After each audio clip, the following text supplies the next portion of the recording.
बिस्मिल्लाहिर्रहमानिर्रहीम। अस्सलाम वालेकुम डियर स्टूडेंट्स। आज हमारा लेक्चर नंबर 2 है। टॉपिक है हमारा bio elements. Bio means life, living organisms. तो इस तरह के एलिमेंट्स जो लिविंग ऑर्गेनिजम्स में प्रेजेंट होते हैं उन्हें कहा जाता है bio elements. 116 kind of elements में से 16 इस तरह के एलिमेंट्स हैं जो लिविंग ऑर्गेनिजम्स में प्रेजेंट होते हैं और उनमें से 6 इस तरह के एलिमेंट हैं जो हमारी बॉडी का टोटल 99% बनाते हैं और 10 एलिमेंट्स ऐसे होते हैं जो हमारी बॉडी का सिर्फ 1% मैस बनाते हैं। The elements that are present in living organisms are called bioelements। 16 in number होते हैं। 6 एलिमेंट 99% बनाते हैं और 10 एलिमेंट जो है वो हमारी बॉडी का ओनली 1% बनाते हैं। अब हम जो 6 एलिमेंट 99% बनाते हैं उनकी परसेंटेज देखते हैं। ऑक्सीजन सबसे ज्यादा हमारी बॉडी में प्रेजेंट है 65%, कार्बन 18%, हाइड्रोजन 10%, नाइट्रोजन 3%, कैल्शियम 2% और फास्फोरस 1%। और अगर हम इन सब की जो है वो परसेंटेज को काउंट करें तो कैलकुलेट करने के बाद ये पूरा जो है वो 99% निकलती है और बाकी की 1% जो है वो ये 10 बाकी के जो बायो एलिमेंट्स हैं वो बनाते हैं। ठीक है। नेक्स्ट टॉपिक है हमारा levels of biological organization. Biological organization मतलब ए टू जी।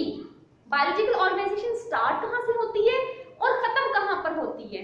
ठीक है। तो इसके अंदर कुछ स्टेप्स हैं। इन स्टेप्स को आप लोगों ने इसी सीक्वेंस से याद करना है। जब आप इसी सीक्वेंस से इनको याद करेंगे तो इनके डिफाइन आपको याद रखने में भी आसानी होगी। सबसे पहले देखेंगे कि स्टार्ट कहां से होता है। अभी तक आप लोगों ने ये पढ़ा होगा कि हमारी लाइफ का बेसिक यूनिट सेल है। ऑब्वियसली ये बात गलत नहीं है, हमारी लाइफ का बेसिक यूनिट सेल ही है। लेकिन अगर देखा जाए तो सेल किससे मिलकर बना? ऑर्गेनेली से। तो अगर हम ऑर्गेनेली को देखें तो ऑर्गेनेली मॉलिक्यूल से मिलकर बनी है और अगर मॉलिक्यूल को देखें तो वो एटम से मिलकर बना है। एटम भी सब एटॉमिक पार्टिकल से मिलकर बना है। तो इसलिए लेवल ऑफ बायोलॉजिकल ऑर्गेनाइजेशन पहला जो लेवल है वो क्या है हमारे पास? सब atomic particle.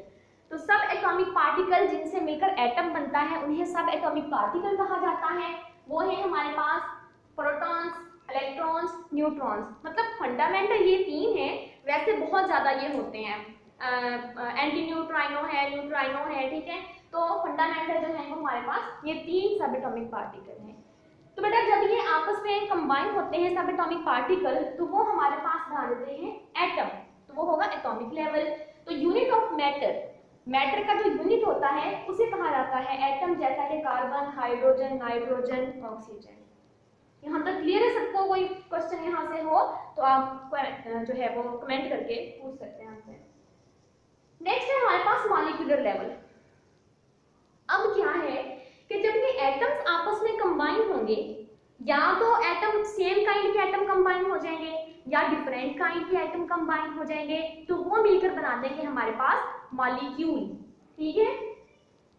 Group of same और डिफरेंट एटम्स, सेम काइंड्स या डिफरेंट काइंड्स ऑफ एटम्स जब आपस में इकट्ठे होते हैं तो वो बनाते हैं मॉलिक्यूल। जैसा कि ये N2, N2 में ये सेम काइंड है N और N। ये 2 नाइट्रोजन आपस में इकट्ठे हुए इन्होंने बना दिया है N2 जो कि एक मॉलिक्यूल है। H2 की बात कर रहे हैं, H2O। तो इसमें जो है वो 2 हाइड्रोजन है और एक क्या है? ऑक्सीजन है। जब ये आपस में कंबाइन हुए हैं 3 एटम तो इन्होंने एक मॉलिक्यूल बना दिया है।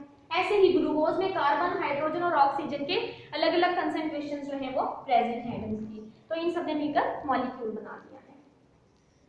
मॉलिक्यूल्स जब आपस में इकट्ठे होंगे, सेम मॉलिक्यूल, डिफरेंट मॉलिक्यूल जब आपस में इकट्ठे होंगे तो वो हमारे पास क्या बना देंगे? ऑर्गेनेलिस। ठीक है। ऑर्गेनेलिस क्या होती हैं? बेसिकली सब सेलुलर स्ट्रक्चर्स, यानी कि जिनसे मिलकर सेल बनता है। ज्यादा सारी ऑर्गेनेलिस आपस में इकट्ठी होती हैं और वो हमारे पास क्या बना देती हैं? सेल। जितनी भी ऑर्गेनेलिस होती हैं हर ऑर्गेनेली का अपना एक अलग फंक्शन होता है, सेम फंक्शन नहीं होता। डिफरेंट ऑर्गेनेलिस होती हैं और उनके फंक्शंस भी डिफरेंट होते हैं। सब सेलुलर स्ट्रक्चर्स उनको ऑर्गेनेली कहा जाता है। जैसा कि मैंने दो ऑर्गेनेल्स की एग्जांपल लिखी है, राइबोसोम, न्यूक्लियस, इसके अलावा माइटोकॉन्ड्रिया है, एंडोप्लाज्मिक रेटिकुलम, ठीक है, गोल्गी अपरेटस, वैक्यूल। तो ये सब क्या है, ये ऑर्गेनेलीज हैं और इनके डिफरेंट फंक्शंस होते हैं। अब जब ये इतनी सारी ऑर्गेनेलीज आपस में इकट्ठी होंगी एक ही जगह पर और अपने तमाम के तमाम फंक्शंस परफॉर्म करेंगी, तो इस लेवल को हम लोग कहते हैं सेल लेवल, ठीक है। तो अब हमारे पास सेल बन जाएगा बेसिक यूनिट ऑफ लाइफ, ठीक है। द असेंबलेज ऑफ ऑर्गेनेलीज, जब ऑर्गेनेलीज इकट्ठी होती हैं तो the unit of life cell is form, cell बन जाता है। जैसा कि नर्व सेल है, मसल सेल है, ठीक है। तो इनके भी फंक्शन डिफरेंट होते हैं, डिफरेंट सेल्स के डिफरेंट फंक्शन। नर्व सेल का फंक्शन होता है कि उसने नर्व इंपल्स को ट्रांसमिट करना होता है, कोऑर्डिनेशन करनी होती है। मसल सेल का फंक्शन क्या होता है, उसने मूवमेंट करनी होती है। प्लांट्स में जाइलम सेल्स होते हैं जो मिलकर फिर बाद में जाइलम टिश्यू बनाते हैं, तो उनका फंक्शन क्या होता है, वाटर को ट्रांसपोर्ट करना। तो ये डिफरेंट सेल्स और इनके फंक्शन भी डिफरेंट होते हैं। अब जब सेल्स आपस में इकट्ठे होंगे तो वो बनाएंगे टिश्यू। इसके डिफाइन लिखते हुए आपने हमेशा एक बात याद रखनी है कि अकेला ग्रुप ऑफ सेल नहीं लिखना, ग्रुप ऑफ सेम सेल्स लिखना है। अगर आप लोग सेम या सिमिलर का वर्ड यूज नहीं करेंगे तो आपकी डिफाइन रॉन्ग कंसीडर होगी। तो group of same cells combine together to form tissue. जब सेम टाइप ऑफ सेल्स आपस में इकट्ठे होते हैं तो वो हमारे पास बनाते हैं एक टिश्यू। इसकी एग्जांपल में हम लोग देख लेते हैं। ये जाइलम टिश्यू है। जाइलम टिश्यू में बेटा जितने भी सेल्स होंगे वो तमाम के तमाम जाइलम सेल्स होंगे। फ्लोएम टिश्यू में जितने भी सेल्स होंगे वो तमाम के तमाम फ्लोएम सेल्स होंगे। मसल टिश्यू मूवमेंट के लिए होता है, इसमें तमाम सेल्स मसल सेल्स होंगे। नर्व टिश्यू ये इसके कोऑर्डिनेशन के लिए होता है और इसमें तमाम के तमाम सेल्स नर्व सेल्स होंगे। यहां तक कोई मसला किसी को? चलें जी, नेक्स्ट हमारा है ऑर्गन और सिस्टम लेवल। ऑर्गन कब बनेगा? अब जब लास्ट हमने पढ़ा टिश्यू, तो मैंने आपको बताया था कि सीक्वेंस से आगे चलते जाना है, ये सीक्वेंस से ही ग्रुप बनते जाएंगे और न्यू हमारे पास जो है वो डिफाइन आ जाएगी। तो जब हमने लास्ट टिश्यू पढ़ा है तो जब टिश्यू इकट्ठे होंगे तो वो ऑर्गन बना देंगे। लेकिन टिश्यूज किस तरह से? डिफरेंट टिश्यूज, अकेला टिश्यूज नहीं लिखना, different tissues combine together to form an organ. Different tissues जब इकट्ठे होते हैं और अपना स्पेसिफिक फंक्शन परफॉर्म करते हैं तो उसे हम क्या कहते हैं? Tissue, sorry organ. Different tissues जब इकट्ठे होते हैं तो वो मिलकर क्या बना देते हैं? हमारे पास ऑर्गन बना देते हैं। जैसा कि यहाँ पर मैंने एग्जांपल लिखी है, stomach, heart, kidney, liver, pancreas, small intestine, organ. तो ये सब क्या है? ये हमारे ऑर्गन्स हैं जो कि डिफरेंट टिश्यूज से मिलकर बने हैं, ठीक है। चलिए मैं मिसाल देती हूँ आपको स्टमक की। स्टमक की अगर हम बात करते हैं तो स्टमक में 3 टाइप्स के टिश्यूज होते हैं। जैसा कि इसकी बाहर वाली जो लाइनिंग होती है वो एपिथेलियल टिश्यू से मिलकर बनी होती है। स्टमक मूव करता है, कंट्रैक्ट होता है, रिलैक्स होता है। तो इसकी जो कंट्रैक्शन और रिलैक्सेशन है वो किस वजह से होती है? वो इसकी मसल टिश्यू की वजह से होती है। उसके अलावा स्टमक के अंदर गास्ट्रिक जूस रिलीज होता है, वो किस वजह से रिलीज होता है? क्योंकि उसके अंदर ग्लैंडुलर टिश्यू होते हैं। तो बेटा अब 3 टाइप्स के टिश्यूज एक ऑर्गन में प्रेजेंट हैं। बिल्कुल ऐसे ही बाकी ऑर्गन्स के एग्जांपल हैं कि उनके अंदर भी डिफरेंट टाइप के टिश्यूज प्रेजेंट होते हैं। नेक्स्ट है सिस्टम, यानी कि ऑर्गन सिस्टम लेवल। अब जब ज्यादा सारे ऑर्गन्स, एसोसिएटेड ऑर्गन्स आपस में इकट्ठे होंगे, एसोसिएटेड मतलब जिनका फंक्शन तकरीबन मिलता जुलता हो, जो एक दूसरे के साथ लिंक्ड हो, जब वो आपस में इकट्ठे होते हैं तो वो हमारे पास बना देते हैं एक सिस्टम, जिसे हम कहते हैं ऑर्गन सिस्टम। हमारी बॉडी में अल्लाह ताला ने बहुत सारे सिस्टम रखे हैं, जैसा कि डाइजेस्टिव सिस्टम है जो फूड को डाइजेस्ट करने के लिए है, सर्कुलेटरी सिस्टम है जो ब्लड को हमारी बॉडी में सर्कुलेट करने के लिए है, नर्वस सिस्टम है जो कि इंफॉर्मेशन के लिए मतलब कोऑर्डिनेशन के लिए बॉडी के अंदर एक कोऑर्डिनेशन सिस्टम यानी कि ताल्लुक पैदा करने के लिए है। उसके अलावा एक्सक्रीटरी सिस्टम है जो वेस्ट मटेरियल को बॉडी से बाहर रिलीज करने में हेल्प करता है। तो ये सब सिस्टम्स ऑर्गन सिस्टम्स हैं जो हमारी बॉडी में प्रेजेंट हैं। तो ये कैसे बनते हैं? ऑर्गन के कॉम्बिनेशन से, ग्रुप ऑफ डिफरेंट ऑर्गन्स। अब जब सारे सिस्टम्स आपस में इकट्ठे हो जाएंगे तो नेक्स्ट लेवल हमारे पास आ जाएगा इंडिविजुअल। जाहिर सी बात है, कॉमन सी बात है, आपको कभी आपने नोट किया हो तो क्या है, एक इंडिविजुअल है, मेरी ही बात कर लें, तमाम के तमाम सिस्टम जो हैं वो एक जगह पर इकट्ठे हैं। डाइजेस्टिव सिस्टम भी है, वो अपना काम कर, एक्सक्रीटरी सिस्टम, ठीक है, उसके अलावा सर्कुलेटरी सिस्टम, कोऑर्डिनेशन सिस्टम, इसको नर्वस सिस्टम भी कहा जाता है। तो ये सब के सब सिस्टम जो हैं जब एक जगह पर इकट्ठे हैं और वो अपना फंक्शन परफॉर्म कर रहे हैं तो उसे क्या कहा जाता है फिर? इंडिविजुअल। तो अब बेटा जब एक सेम टाइप के इंडिविजुअल्स एक जगह पर इकट्ठे होंगे और आगे वो रिप्रोडक्शन करके न्यू इंडिविजुअल्स प्रोड्यूस करेंगे जो आगे से आगे नस्ल को बढ़ाएं, जैसा कि मतलब हम उनको कह सकते हैं फर्टाइल ऑफस्प्रिंग प्रोड्यूस करें, तो उसे हम कहते हैं स्पीशीज। ठीक है, the group of same organisms that interbreed in nature and produce fertile offsprings, उन्हें हम कहते हैं स्पीशीज। तो इंडिविजुअल लेवल के बाद हमारा आता है species level, group of same organism that produce fertile offspring. जैसा कि कैट्स हैं तो बेटा कैट्स के जो ऑफस्प्रिंग होंगे वो हमेशा कैट, ह्यूमन के ऑफस्प्रिंग हमेशा ह्यूमंस, रैट के ऑफस्प्रिंग हमेशा रैट। ठीक है, तो ये स्पीशी है। ठीक है, नेक्स्ट लेवल हमारा है पॉपुलेशन और कम्युनिटी लेवल।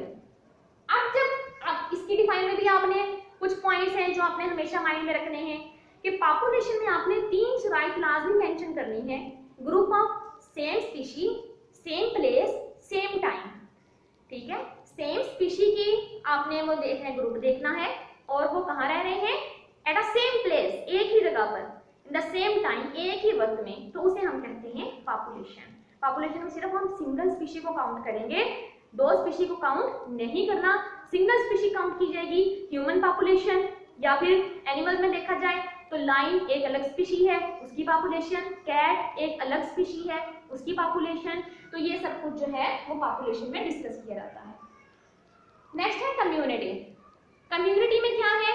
डिफाइन ऑलमोस्ट वही है, फर्क सिर्फ इतना है कि पॉपुलेशन में हमने किया था ग्रुप ऑफ सेम स्पीशी, तो इसमें जो है वो आप करेंगे ग्रुप ऑफ डिफरेंट स्पीशी या ग्रुप ऑफ डिफरेंट पॉपुलेशन। ठीक है, तो डिफरेंट पॉपुलेशन का जो ग्रुप होता है उसे हम कहते हैं कम्युनिटी। जैसा कि अगर हम एक जगह पर इंसानों की, उसी जगह पर रहने वाले जानवरों की और उसी जगह पर उगने वाले पौधों की बात करें इकट्ठे, मतलब कैलकुलेटेड बात करें, कलेक्टिवली उनकी बात करें, तो उसे हम क्या कहेंगे? एक कम्युनिटी कहेंगे। फॉरेस्ट एक कम्युनिटी है, डेजर्ट एक कम्युनिटी है, तो ये सब कम्युनिटीज हैं क्योंकि यहाँ पर डिफरेंट पॉपुलेशंस रह रही हैं। नेक्स्ट है इकोसिस्टम। हमारे एनवायरनमेंट में बेटा 2 कंपोनेंट्स होते हैं, एक होता है बायोटिक कंपोनेंट और एक होता है एबायोटिक कंपोनेंट। बायोटिक कंपोनेंट है लिविंग कंपोनेंट और वो 3 हैं, एक प्लांट्स, एनिमल्स और ह्यूमंस। इन 3 कंपोनेंट को कहा जाता है biotic components of the environment. और एबायोटिक कंपोनेंट होते हैं नॉन लिविंग कंपोनेंट, जैसा कि एयर, वाटर, सॉइल, लाइट। ठीक है, तो अब बायोटिक और एबायोटिक कंपोनेंट का आपस में जो रिलेशनशिप है, अब देखें हम पानी के बगैर जिंदा नहीं रह सकते, हम मिट्टी के बगैर भी जिंदा नहीं रह सकते, पौधे रोशनी के बगैर जिंदा नहीं रह सकते। देखिए बायोटिक और एबायोटिक का आपस में ताल्लुक है, वो आपस में कनेक्टेड हैं। तो जब ये हम स्टडी करते हैं बायोटिक और एबायोटिक कंपोनेंट को, तो उसे हम कहते हैं ecosystem. Biotic and abiotic components of environment का इकोसिस्टम। लास्ट है हमारे पास biosphere, the area where life exist. बेटा ऐसा एरिया जहां पे लाइफ एग्जिस्ट कर सकती हो उसे कहा जाता है बायोस्फीयर। मार्स की बात कर ले, मरीख, क्या वहां पर लाइफ एग्जिस्ट करती है? वहां भी लाइफ एग्जिस्ट नहीं कर सकती, कुछ रीजंस हैं, कुछ नीड्स होती हैं लाइफ गुजारने के लिए, वो वहां पर नहीं है, तो इसलिए वो बायोस्फीयर नहीं है। मून की बात कर लें, चांद, वहां पे भी लाइफ एग्जिस्ट नहीं कर सकती, तो वो भी बायोस्फीयर नहीं है। अर्थ, वहां पर जो है वो तमाम की तमाम नीड्स या नेसेसिटीज वहां पर मौजूद हैं जो जिंदगी गुजारने के लिए हमें चाहिए होती हैं, हवा, पानी, रोशनी, मिट्टी, सब कुछ। तो बायोस्फीयर क्या है फिर? अर्थ। ठीक है, ऐसा रीजन जहां पे लाइफ एग्जिस्ट कर सकती हो उसे हम कहते हैं बायोस्फीयर। ये थे हमारे बायोलॉजिकल लेवल ऑफ ऑर्गेनाइजेशन, इन्हें आपने इसी सीक्वेंस से याद करना है, मैं दोबारा बता रही हूँ। परसेंटेजेस याद कर लेनी है, एमसीक्यूज के लिहाज से इंपॉर्टेंट है, बायो एलिमेंट्स की डिफाइन। अगर आप इनको इसी तरकीब के साथ और ये डिफाइंस को अच्छी तरह से याद कर लेंगे तो हमारा जो मतलब नेक्स्ट लेक्चर है, नेक्स्ट वीडियो जो है, उसको समझने में आपको बहुत आसानी होगी। अगर इसमें से कोई क्वेश्चन हो तो आप कमेंट में पूछ सकते हैं। चलें, जज़ाकल्लाह खैर, अल्लाह हाफिज़।